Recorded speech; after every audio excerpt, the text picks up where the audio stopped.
79 साल के छगन भुजबल पहली बार सरकार से बाहर है, जबकि उनकी पार्टी एनसीपी सत्ता में है।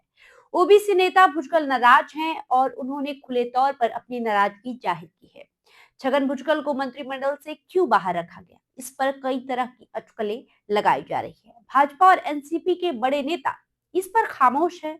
मीडिया रिपोर्ट्स के मुताबिक फडणवीस और अजित पवार की मिली जुली मंशा के कारण उनका पता कटा। मराठों की नाराजगी से बचने के लिए देवेंद्र फडणवीस ने भुजबल से दूरी बनाई, तो अजित पवार ने उनके बढ़ते कद को देखते हुए उनके पर कतर दिए। वो एनसीपी के भीतर समानांतर सत्ता केंद्र के तौर पर उभर रहे थे, साथ ही अपनी बड़ी शर्तें भी पूरा करा ली। वैसे मंत्रिमंडल के गठन में तीनों पार्टियों के बड़े नेताओं ने एक दूसरे की इच्छाओं का सम्मान किया और मंत्रिमंडल से कई दावेदारों को बाहर ही रखा। देवेंद्र फडणवीस पिछली शिंदे सरकार में गृह मंत्री थे। मराठा आंदोलन के दौरान मनोज जरांगे पाटिल ने सबसे अधिक फडणवीस पर निशाना साधा था। उन्होंने जालना के अंतरवाली सरथी गांव में भूख हड़ताल के दौरान भीड़ पर पुलिस लाठीचार्ज के लिए भी फडणवीस को जिम्मेदार ठहराया। तब डिप्टी सीएम रहे फडणवीस चुप रहे और मनोज जरांगे को काउंटर के लिए ओबीसी नेता छगन भुजबल को आगे किया। फिर एक वक्त ऐसा आया जब मराठा आरक्षण के मुद्दे पर भुजबल और जरांगे आमने सामने आ गए।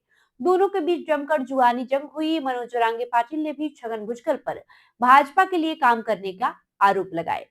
रिपोर्ट्स के मुताबिक जीत के बाद देवेंद्र फडणवीस ने रणनीति बदल दी और 32% मराठों की नाराजगी से बचने के लिए भुजबल को मंत्रिमंडल से बाहर कर दिया। फडणवीस का मानना था कि अगर छगन भुजबल उनकी टीम का हिस्सा होते हैं तो सरकार को चलाना मुश्किल होगा। भुजबल और मनोज जरांगे दोनों ओबीसी मराठा आरक्षण के मुद्दे एक दूसरे पर निशाना साधते हैं, जिससे सरकार के कामकाज से ध्यान हट जाएगा। हालांकि भाजपा के नेताओं ने इसे एनसीपी का अंदरूनी मामला बताया। सूत्रों के मुताबिक देवेंद्र फडणवीस ने एनसीपी प्रमुख अजित पवार के सामने भुजबल को बाहर रखने का प्रस्ताव रखा।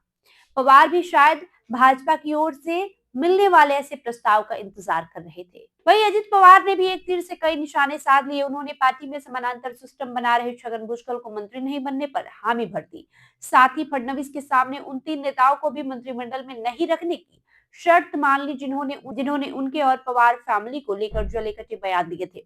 उनमें भाजपा विधायक गोपीचंद पडलेकर, शिवसेना के नेता तानाजी सावंत और शिवसेना विधायक विजय शिवतारे शामिल थे। तानाजी सावंत ने कहा था कि वो कैबिनेट के बैठक में जब अजित पवार के साथ बैठते हैं तो उन्हें उल्टी आती है। गोपीचंद पडलेकर ने शरद पवार और अजित पवार की काफी आलोचना की थी। विजय शिवतारे के खिलाफ एनसीपी ने गठबंधन के बावजूद कैंडिडेट उतारा था। हालांकि शिवतारे जीत गए मगर मंत्री नहीं बन सके।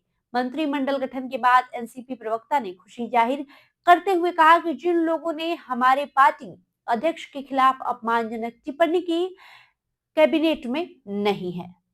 बहरहाल आपका इस खबर पे क्या राय है, हमें कमेंट करके जरूर बताएं। बहुत बहुत शुक्रिया।